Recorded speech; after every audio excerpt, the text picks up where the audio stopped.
Great. Hi, everyone. Welcome and thank you for joining us today. In this panel discussion, we're going to talk about adapting to changes in the tourism sector during and after COVID-19. And we'll be talking specifically today about how tourism operators can use this time to leverage technology and social media to build virtual experiences that will help themselves with the reopening of the tourism industry in the near future. So my name is Megan Monas, and I also have Rachel Davis here with me from CESO, and we'll be moderating the panel discussion. Rachel will be doing some background work, making sure everything flows smoothly with the technology. We also have Sebastien Desnoyers here from Indigenous Tourism Association of Canada, ITAC. He's the Chief Marketing Officer. We have Shae Bird, the Executive Director of Indigenous Tourism Alberta. And we have Robin Tapley, the owner of Canadian Adventure Expeditions and also a longtime advisor of CESO. And they'll be leading the discussion today. So before we get started, at the end, we'll just let you know that we'll have a time for a question and answer period. So as we're talking, if you think of any questions, feel free to type them into the chat, and we'll also address those at the end. Okay, so over the past couple months, we've been hearing a lot of talk about how tourism operators can use this time to build virtual experiences that will help better prepare for the reopening of the tourism sector.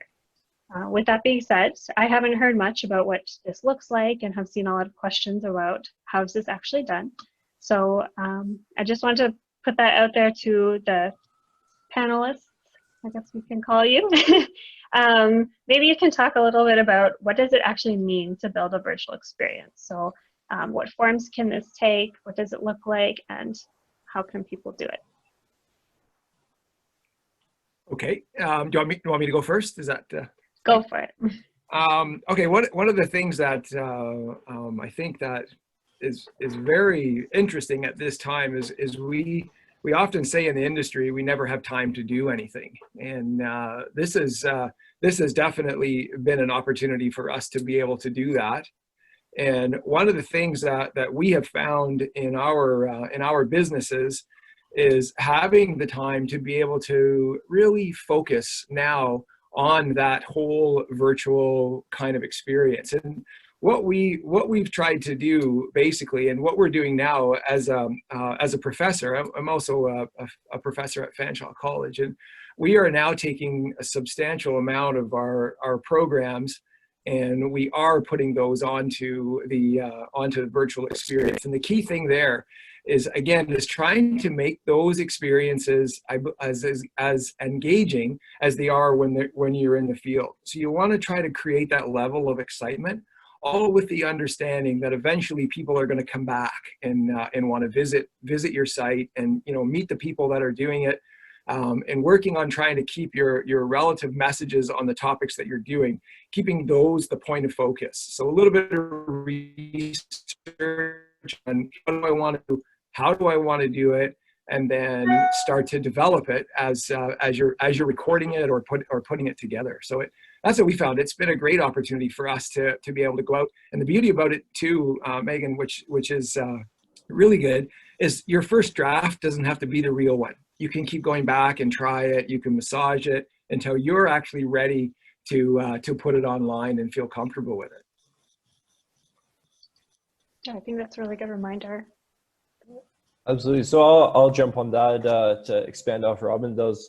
We've seen a lot from our side, especially with our Indigenous operators across Alberta, and seeing at some of the interesting ways that they're providing some type of virtual experience. And I think there's a couple of reasons of why we can create a virtual experience. There's one, we can provide obviously another revenue generation stream while we can't actually have those in-person visitors coming. Obviously, it's probably not going to be as high as a revenue generator than your typical experience, but at least it's something. And then on top, there's just the marketing aspect of building that awareness of the product and keeping top of mind while people are stuck at home or stuck within their province and dreaming about where their next experience is going to be. And then also just building that awareness. And what we've seen with our operators is, there's been some really creative and interesting ideas depending on what their existing experience was. So You know, some of our cultural centers, it could be a walking virtual tour of the cultural center itself, and then talking about the exhibits and the history behind the exhibits. From a cultural, or for a culinary side of things, that could be virtual cooking lessons, and, you know, even going as far as say, you know, maybe you do a registration for the event itself a week prior, and then you send them certain ingredients to cook with. So they're actually cooking with the same, say, traditional ingredients that you're cooking from your area. And then also that gives them another kind of enhancing the senses with the touch and the feel. And they're not there specifically, but at least they're on the same thing versus them just shopping for the ingredients themselves. We've also seen, you know, arts and crafts. You know, there's people that have been stuck at home, especially with kids. You know, some really cool things we've seen is arts and craft ideas, but directed at children. So how do we keep those children engaged throughout the day when they're stuck at home?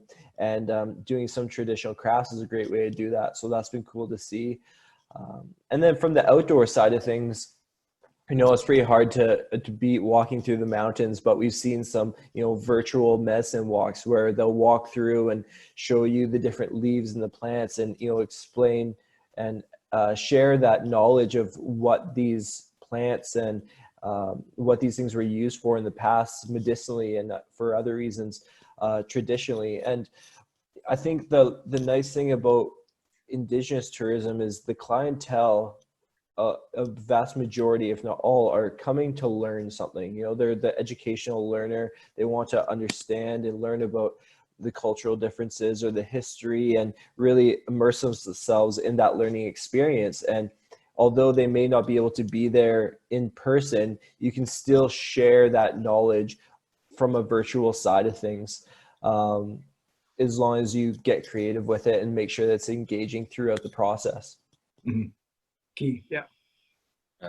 And I think as well, I'll do some mileage as well on what Shae just mentioned, but there's definitely a distinction to be made around like a virtual experience, because from the old background of what we had, you know, like a virtual experience was more like a virtual reality kind of video. You put the big goggles or you put the mask ahead of you, like it's a 360 view, and then you could say like, I'm experiencing a virtual experience, like it's all in the virtual world. But I mean, obviously now, like the actual virtual experience has completely changed, and obviously it was a matter of taking a step back and looking at the situation, which obviously with COVID was a big issue for some of the businesses in time of a pandemic, but turning this into an opportunity. So I see that this was a way to generate obviously business opportunities to stay afloat. But just like in crazy situation like we're in, like just to take an opportunity and make some money, and not only make money, but also to be able to teach some of the values that, you know, are inherent to Indigenous tourism or Indigenous culture, but also sharing the knowledge. And I think that that was super important. And through the whole process as well, I always felt like providing the teaching would open doors to larger opportunities to eventually, obviously what we want is, we still like a virtual experience is great, but what we want is to at some point have the same client coming through your doors, because the revenue stream is much higher, and not only for yourself, but also for the surroundings of you, for the community, for for all the elements. So it's super important, I feel like, that we have this if we want to make, you know, a sustainable model through it. So for me, that was really important. And yeah. I think just to touch on that as well, Seb, that kind of shows the opportunity from a marketing perspective of, you know, building that awareness and attracting potential visitors for the future that may not necessarily have been there prior, but because you have these really interesting experiences virtually, anyone from around the world can really see these experiences through the internet, right? So you might be actually creating more visitation for the future because you're building that brand and that destination image of, oh, these are the Indigenous experiences that we have in this region. And that could work into, maybe it's more interprovincial travel, or maybe it's, you know, higher international markets for certain regions, right? So I think the marketing plays a huge piece into this while everyone's at home and really dreaming about where can they go next. Yeah. Oh, it has to remain inspirational, right? And obviously that was the idea as well. Like some people might never be able to afford going to Banff or Jasper and in the experience because it might be too costly for them. So having a virtual experience gives them the feeling that they've been there without realistically having to spend like the $5,000 to actually live that experience. And I'm taking this as an example just because you're from this region, Shae, but I think we can see that in the northern region as well, where sometimes people can't afford that. I mean, I want to encourage people to go and travel and visit those communities because it's one of the key highlights for me. It's always been visiting the north. I think it's something that it's not undermined, but it's something that sometimes we don't consider enough. And there's so much beauty up there. Yeah. But you're right, like just sharing that, and it's just so important to be able to just, give that glimpse at something and inspire people to come and visit at some point.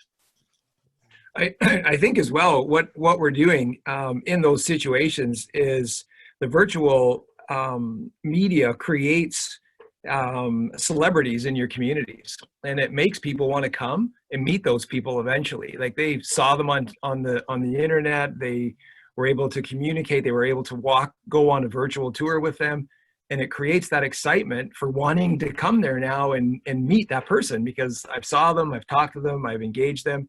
It goes so much further than just the standard traditional way of the brochure and come and visit us. We're making a human connection through the internet. Believe it or not, it's actually what it is. And even us sitting here right now, it's like I want to meet you guys like in person. It's kind of cool. But I think that's the thing that's that we get out of it is then they come and they want to meet the guy that did the tour or the girl that did the did the hike or the program, and that's I think is for us that creates that excitement down the road. Exactly what you guys are saying. I think that's a really good point, Robin. And especially to have some great feel-good content, which much needed in time of a crisis, right? And like positive news, learning opportunities. I think that's no wonder why the government also instaurs some training capabilities and budget, because they wanted us to take some of the time to be able to train and learn and cover new things. So yeah, exactly.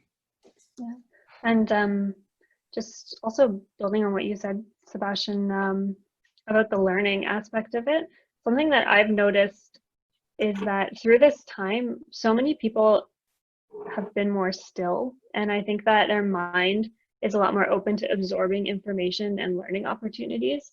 And at least what I'm seeing around me in my, immediate circle is that people want to learn right now. Like they're seeking out information on all kinds of topics, especially like cultural. People want these opportunities to dig into something.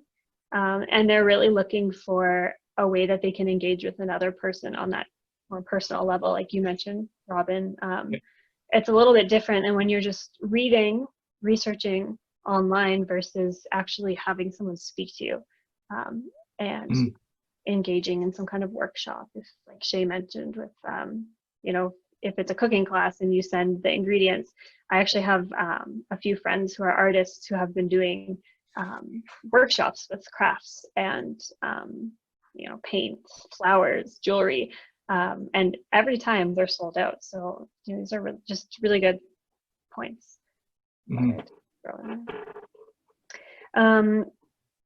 So also, given the internet and technology piece of it, for a lot of people, especially in Canada, maybe in the northern communities, that internet is not always as strong or available. So I'm wondering if maybe you can touch on that a little bit, especially when we're talking about live streaming. The capabilities are not always available for people. So what are maybe some other ways that people can engage, or they don't need as high of a bandwidth or as strong of a connection? What are some ways around this that you've heard or seen? Yeah, from what we've seen in Alberta, and I think also when people talk about creating virtual experiences, I think people tend to get caught up and think it can be a big production, when it can be fairly simple to actually do this yourself. Having some type of stabilizer or a tripod and your phone can be more than enough to actually at least start that virtual experience process. And then if you're in an area that you don't have that strong internet connection, what we've seen is a lot of operators are actually just pre-recording and then posting in the future. And then maybe there's some type of communication platform where if people want to watch and they have questions about it, they could reach out through email or a text box or whatever that may be for kind of, maybe it's a little bit of time over it, but they can ask questions and get answers in kind of real time. But yeah, I think just, even planning for certain events, I know that there's operators right now that don't have the strong internet speed, but for National Indigenous Peoples Day, they're recording already for what they will be planning to post on that day, right? So I think that's kind of a way to get around that. It's more difficult to have that real-time engagement, but it's not like a full stop. There's certain ways you can get around that for sure to continue at least building that awareness. And, maybe it's that, partial revenue generation and all those aspects as well. Yeah, definitely. I think too, Shae, I think one of the key things there, what you said is pre-recorded in those situations, and the reality is too is that some communities won't have that bandwidth, but if you can pre-record it and then build up to it like it's going to be launched on a specific day, you can actually create an audience to arrive at your site at a specific time to see a pre-recorded message that's put together, and they can be engaged in it that way. I just with CESO, I've done some projects down in South America, and we're working on one right now, and we're working with an Indigenous community in Guyana, and they have their internet access is for state of the word, horrible in the interior. So that's what we're doing, and we're doing it on a little bit different platform, but we are doing a lot of pre-recorded stuff that's on the education side and providing it, and they wait for the information, then they watch it and then respond back to us. And that's one of the ways that we've been able to bridge that problem. But creating awareness, this is coming, people are waiting for it at 6 o'clock on Saturday or whatever, and then there's the message, and it's put through on a area that has a bigger bandwidth. Yeah, for me, I mean, obviously I see three ways of doing those virtual events. There's obviously 100% if you are virtual, kind of on a live feed. There's obviously the pre-recorded, but there's also a lot of now virtual events that are also done in person. That includes some of the audience on the side. So I'm taking, for example, yoga in the park. So, I mean, obviously keeping the social distancing still up to date. I think we see that more and more. And I think that's something that you just give like a meeting point, and then you can have those virtual kind of events. So I think it's great. I mean, obviously internet for me is internet connection is key if you are to do 100% live. I mean, and I would say like that needs to come with some best practices, and testing your connection is one of them. Most people don't realize, but there's hours and there's peak hours whenever we are doing some events. Like today, like this call at 1:00 p.m. is normally high peak. So you can, especially in larger areas, you might be running out of bandwidth because other people are, especially in the time of COVID, where everyone is using virtual events or using Zoom platforms and other things like that. I mean, you're running out of bandwidth. So I would say start your meetings perhaps at 1:10 instead of 1:00, or do 1:30. So don't use those peak hours. Don't be on the hour or half hour just because like there's more clients normally. So that will help a lot. I mean, obviously, if you have kids as well, have them understand that they can't be bugging mommy and daddy at this time for the next hour. And I have 2 kids, and normally they're fairly good. Like 7 and 9. So I mean, they're not bad, but still they would come in and then just ask some questions. So sometimes it doesn't really look that good. If you have older kids, I mean, just cut their internet connection for just a bit of time. And most people don't think, but like if they are using, I don't know, TikTok, or if they're on social media or watching YouTube or anything like that, that's taking some of your bandwidth. So I mean, you might be running out of data or bandwidth at some times. I would say as well, make sure your lighting is good, sound impeccable. Shut down any apps that you might have open on your computer, so the computer is not slowed down. bandwidth is on top. And then think about as well, like most of the time now, I know Shae's in Mountain Time, I'm Eastern Time, and then just be conscious as well of the time zones that people are going to be coming in, and make sure you put that forward whenever you are organizing an event. Like say it's Mountain Time, or say it's Eastern Time or Pacific Time, because that can create some confusion and frustration. Mm-hmm. Those were some really helpful tips, Sebastien. I mean, there's things that I wouldn't have thought of all of them. So, maybe I'll make them into a little list to send out with this video, like a little checklist of things to remember as you're planning. Yeah, we've certainly been pivoting a lot of our normal routine into, online kind of training and webinars. So we're learning on top of things, because like we're not pro Zoom users before, or live stream users as well, but it's just now learning the process. So we just gotta adapt, right? So yeah, that's a good thing to remember too, is that for most people, like we're all learning these technologies as well. And I think it was mentioned earlier that you can go back, you can build on it. A lot of the time when we see a product, it looks like so perfect, and you kind of almost think or assume that when you watch that they did it all in one shot.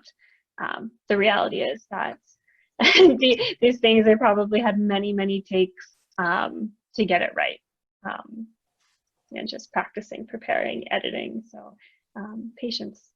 And I think also with the live stream side of things, it's important to remember not to get discouraged if your first one, you have internet connection or you freeze or something like that, because I've been on various first live streams for our operators and stuff, and it's almost guaranteed. Like it's just a part of the trial and error. And the thing is, we are all living in the same circumstance in relation to COVID and trying to adapt to internet and online platforms. So every person that has been in this adapting process has gone through those challenges as well. It's not going to look terrible on you. People understand. So I think it's just important to remember that, and not to let that aspect discourage you from trying again, or doing it again in the future.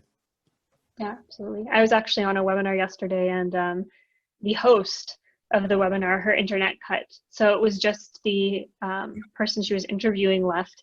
And so it was funny, because she was like, oh, I think we lost her, so I'll just take the slides and I'll just continue. And in my mind, listening to that, I was just like, that's great. Like good for her. Continuing on technology, it happens. They finished it. So, no one's has any negative views on that.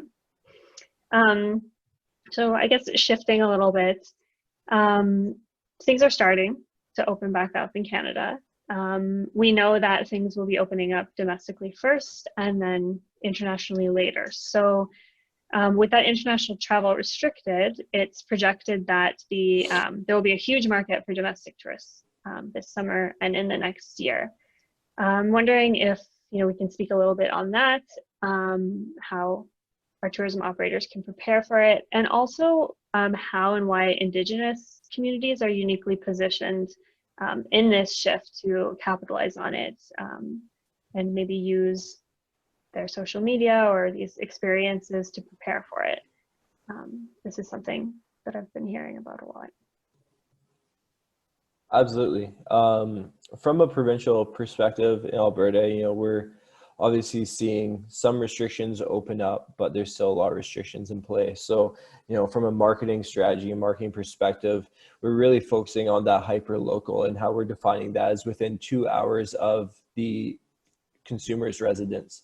So that's kind of where the first stage of that marketing process could go, and operators can capitalize on, okay, what is a 2-hour experience that, say you're within the region of a city like Edmonton or Calgary, maybe how do you adapt your experience? Instead of a 5-hour experience, how do you make a 2-hour experience so it's an easy day trip, and those type of things.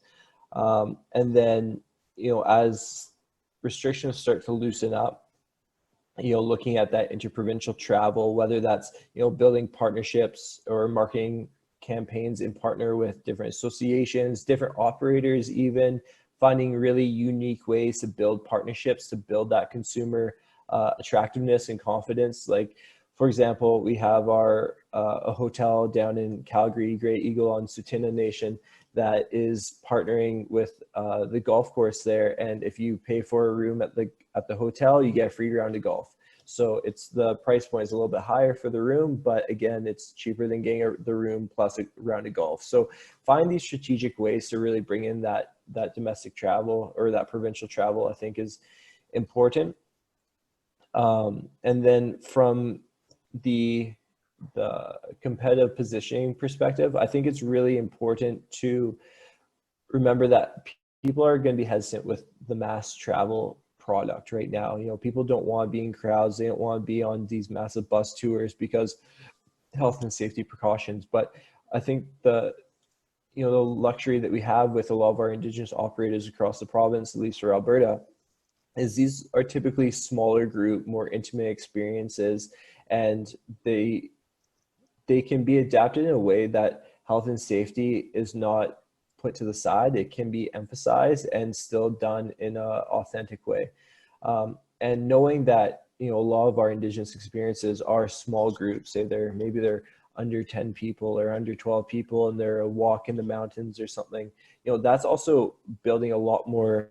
That's very attractive for the consumer right now in comparison to you had the consumers that already would have been attracted to that previously, but now you have additional consumers that maybe previously would have said, oh, I want to go to Jasper at say Lake Louise at 12 p.m. for lunch, when it's just like there's hundreds and hundreds of people there. They're going to think about, well, maybe I go there at a different, not peak time, but what are some other cool experiences I can do which have lower volume.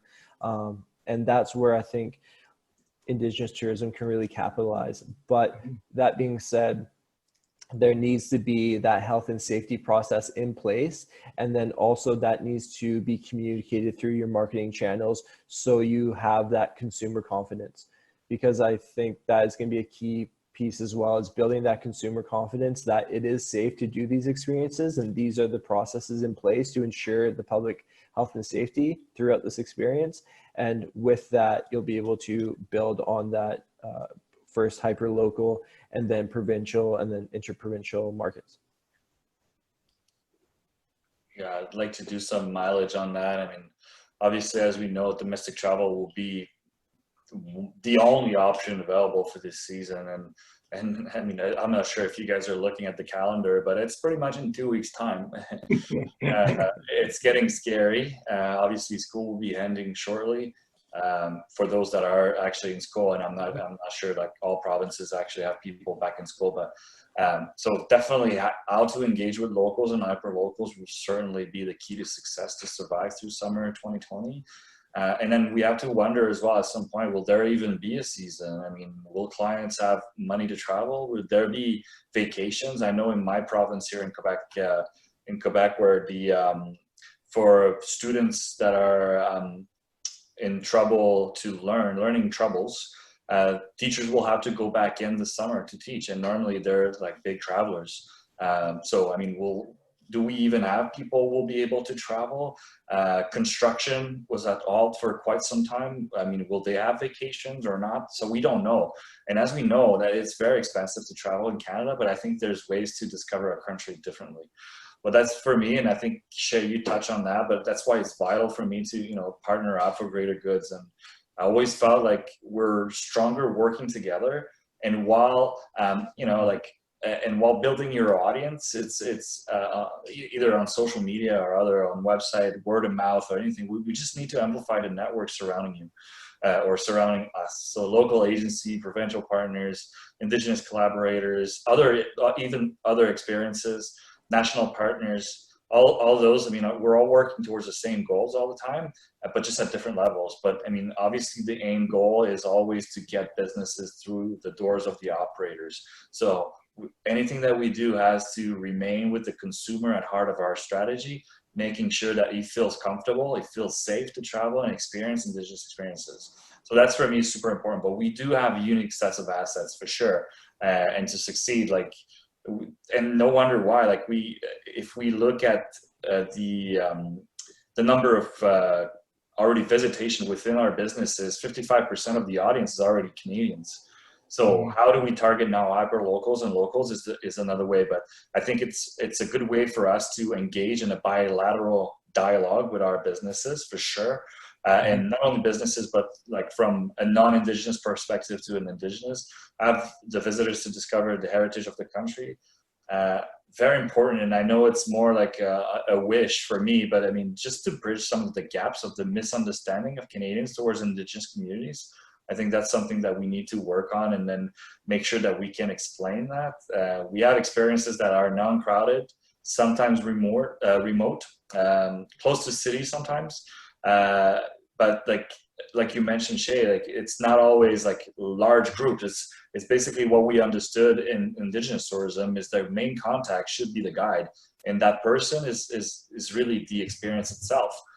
So most of the time is very smaller groups. We have as well a lot across the country. There's right now I think there's about 1,700 businesses that are Indigenous owned across the country. And, there's many type of experiences that we're looking at, restaurants, museum, outdoor adventures, campground, golf courses, casinos, wildlife viewing, northern light experiences. There's just so much opportunity for us to showcase our culture in a very unique and authentic way. So yeah, that's why for us, like we invested quite heavily in our new platform that will be launched for National Indigenous Day, which is Destination Indigenous. And what we wanted through Destination Indigenous was to become that one-stop shop for people looking for Indigenous cultural content, because we know through the provincial partners, that is either Travel Alberta in your case, Shae, well, Indigenous experiences are often hidden like in a section of the website and not seen as the forefront, because obviously they'll put the big players, they'll put Banff and Jaspers and like those big guys that put and invest a lot of money. And it's sometimes Indigenous components or Indigenous experiences are often hard to find, and that's why we want to be that that store, that front, where we don't want our members to be losing any opportunities. So everything that we do now will have a call to action, and we'll make sure that it includes a book now button, because we want to capture that clients. We don't want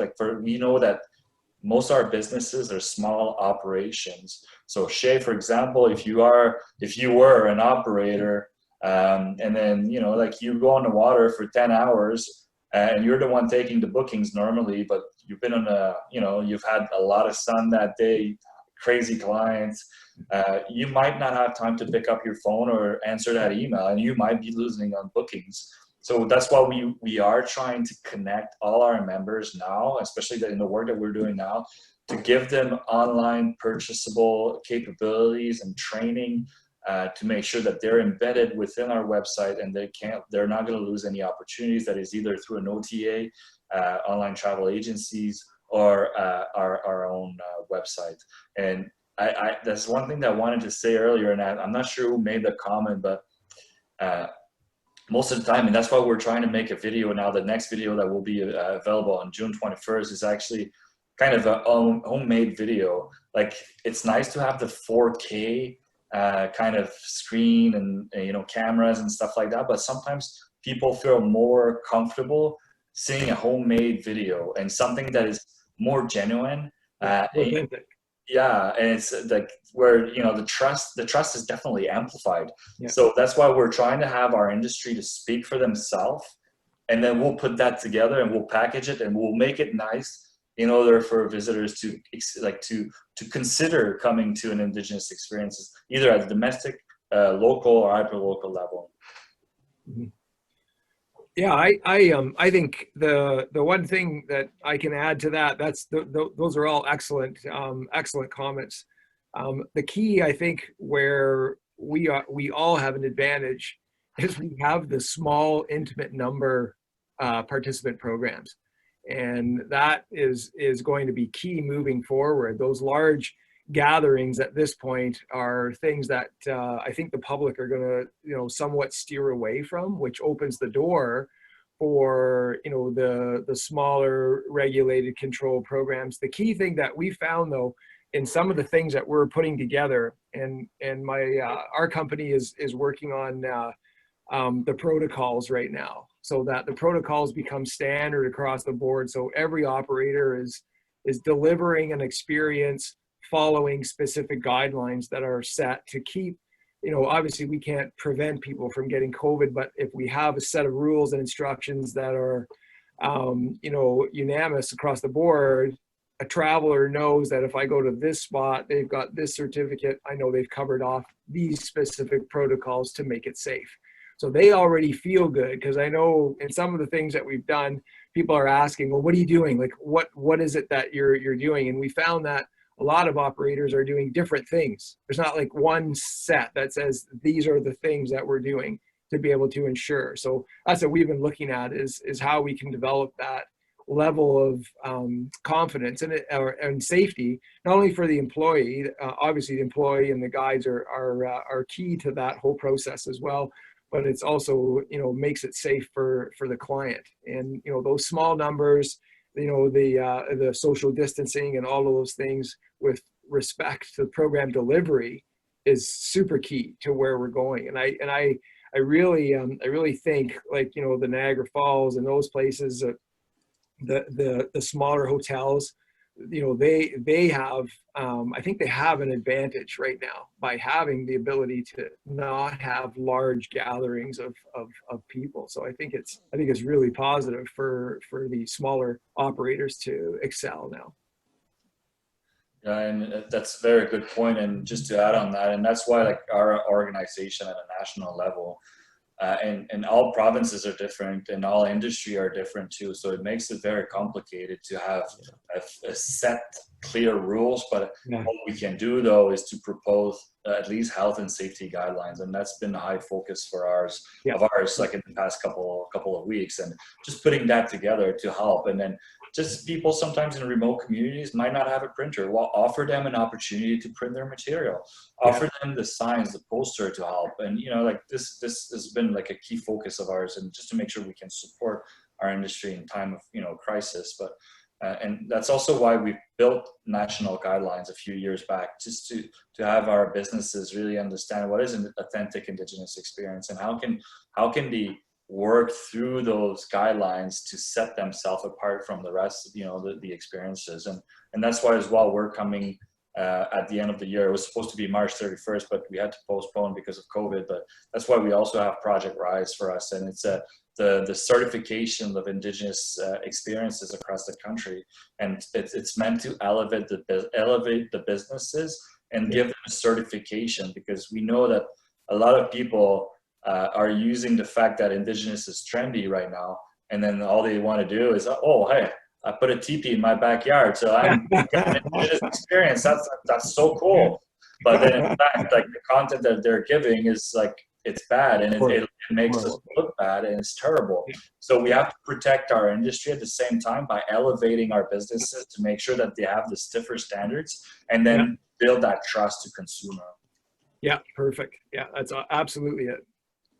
And to speak on the health and safety side, from from like Indigenous Tourism Alberta's perspective, we've actually created a health and safety blog post that gives you a handful of resources and really walks you through how to adapt your business with the updated health and safety restrictions. And we will be doing a live webinar this Friday talking about kind of all the health and safety restrictions in play for Alberta, and a handful of resources and some ideas on how to adapt your business with health and safety as the main cause. Because like you said, Seb, like, every province is different, so it's hard to have a national standard. There's also going to be things that translate across the board, but each province is going to have its own individual standards, especially as they reopen in different phases. So I think that's important. Yeah, absolutely. Great. Thank you all for your wonderful contribution. I guess it's interesting. Just as I've been researching for this and speaking to people, I've been asking everyone I can, what are your travel plans for the next year? And every single person so far has said, oh, it's a year to travel Canada. We're just going to stay in Canada. So just everything that we're discussing here, it really is the time to be marketing for that and thinking about all the health and safety standards, and for the small businesses, because like you said, every single person has also told me they don't want to go to the big tourist areas. You know, they're looking at smaller places, going up north, looking, you know, at those small group experiences where they will be away from the crowds. So.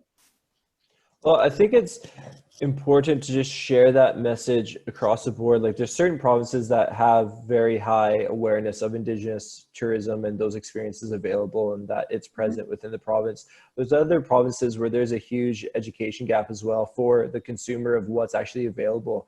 And I know in Alberta, you know, we can also do a much stronger job of just building that consumer awareness of the variety of Indigenous experiences, and that they're all not homogenous, and that they're very different throughout our province, let alone throughout the country.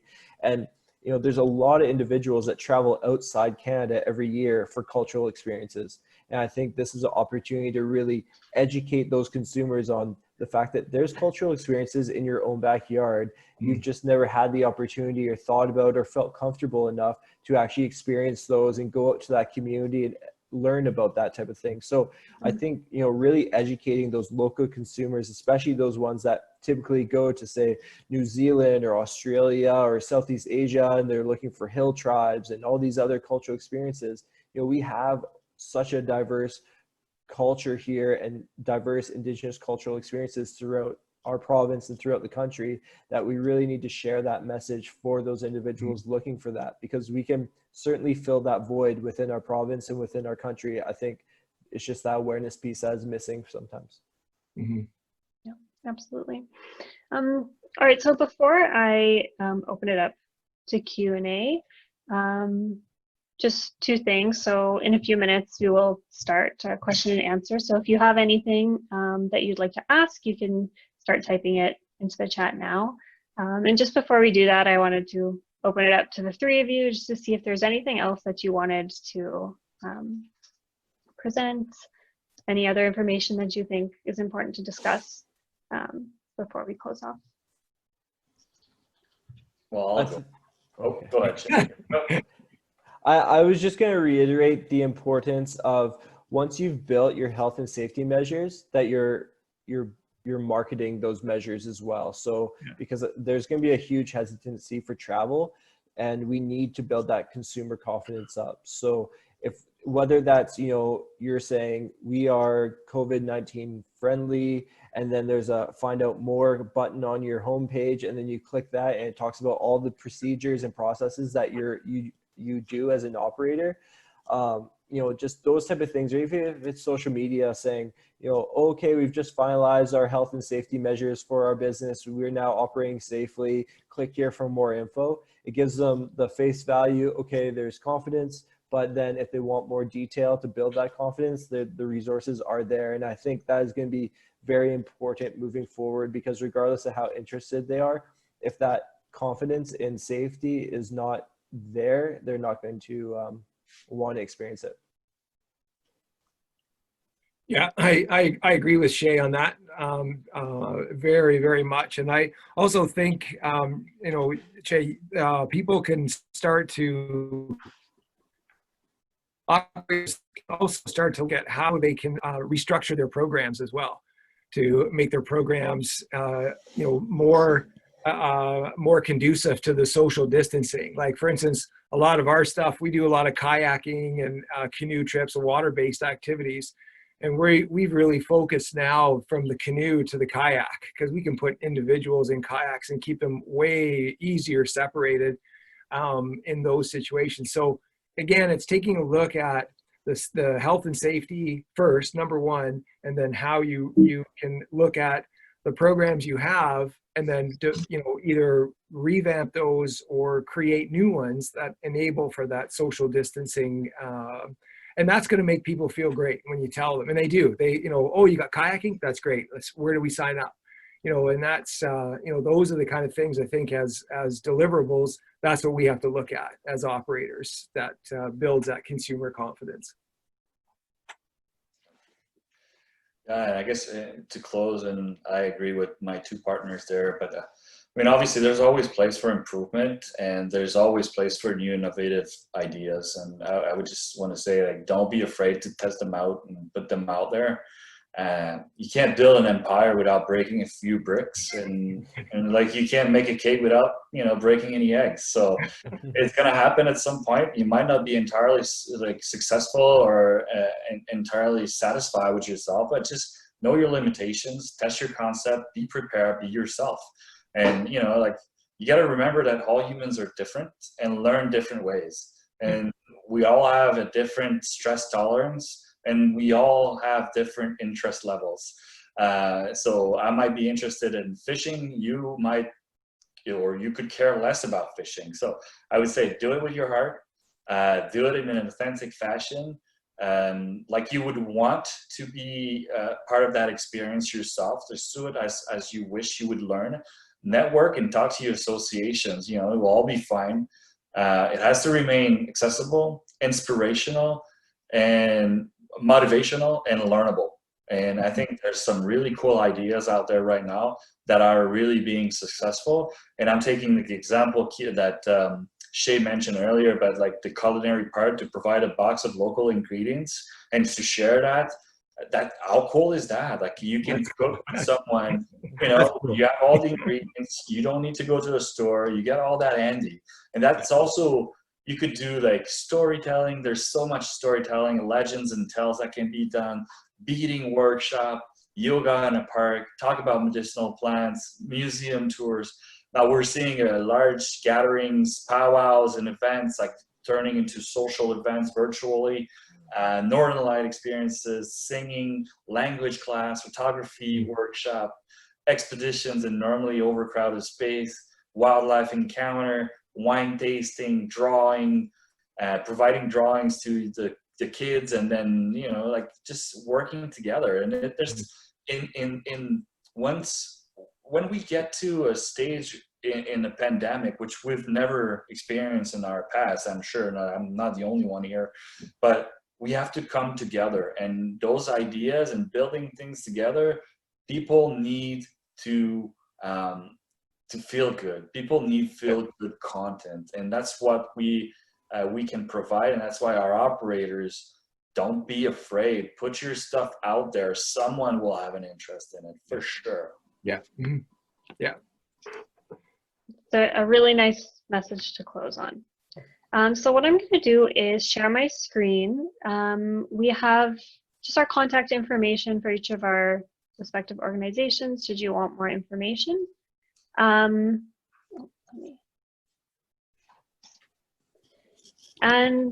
at the same time, if any of you have any questions, we'll stick around for a couple minutes here to see them through.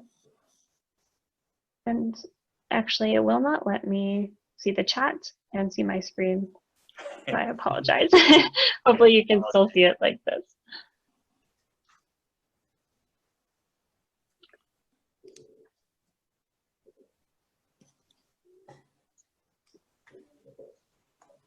All right, well, maybe we can touch on one last thing. Sure. Can we talk about Shae's haircut? Because I really think like it looks so pretty, and I know that's not everyone that has a barber in this round. So how do you when you do the haircut, how do you talk about, you know, like your hairdresser and saying like, this is the cut that I want? Well, I'll tell you, it starts with virtual experiences. So I appreciate that, Seb. I think you're just jealous because I can actually grow a little bit more on top, but at least it still grow on you. Like I know. Well, speaking of virtual experiences, I've actually seen a couple of hairdressers doing a, teach yourself in isolation how to cut your own hair. Your hair. Really? Even that is being done virtually. I'm not there. I'm not there. But for people really interested in learning more about, like virtual experiences, Airbnb has launched, probably about a month ago, Airbnb virtual experiences that you can be featured on. It's quite simple. Yeah. Obviously, they do take money out of it, but I mean, there's great inspirational stories on there. Like, for example, you can be trained by an Olympian. You can, learn about the mindset. There's just cooking lessons, obviously, everywhere. But I mean, there's good platforms out there that are available. Also, if you want to be featured on a larger audience. So I think that's quite interesting as well. Mm-hmm. Yeah. Okay. Well, I don't see any chat questions coming through, but hopefully you can see the screen here. Thank you all for joining us today. For those of you who might be listening to this as a recording after with the audio and can't see the chat, we'll make sure that that contact information is attached to the link for the audio recording, however you receive it. So no need to worry about that. As it is called National Indigenous Month, you should take some advantages and see some of the amazing content that is out there right now. Talking about summer solstice in Ottawa, that is doing a great job, I know as well. Most PMOs and Indigenous operators and associations are doing some great content for National Indigenous Day. So check this out. Like this, I think there's some great content coming up. Absolutely, yeah. Good reminder. And actually with that, also with the recording and the video, I'll be sure to attach some links to some great content that you can check out. Absolutely. Okay, excellent. Yeah. Awesome. Oh, it looks like maybe we... Also, anything like, I guess if it's virtual, anyone can attend, but specifically for focus on our Alberta Indigenous operators, Indigenous Tourism Alberta will be putting out bi-weekly a handful of webinars from the health and safety standards to tourism development, all these type of things over the next, say, 3 to 4 months. So keep an eye out, whether it's through our newsletter or through our social, and then there'll be a lot more educational webinars coming out from a provincial perspective on that end.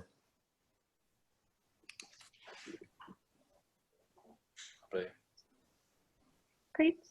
All right. Well, thank you, everyone. And I hope you all have a wonderful end to the week. Thanks. Great. Thank you. Thank you. It's great meeting everyone. Yeah, it's nice to meet everyone. You guys as well. We'll be in touch. Yeah, I'm going to be in touch with you guys. I'll send you guys links. Megan, you'll send that information to us, everyone's contacts? Absolutely. Okay, excellent. Yeah, we'll send the guys out some stuff. And yeah, guys, what a pleasure. And thank you for inviting me. And is that it? We're done? Yeah. Yeah. Fantastic. All right.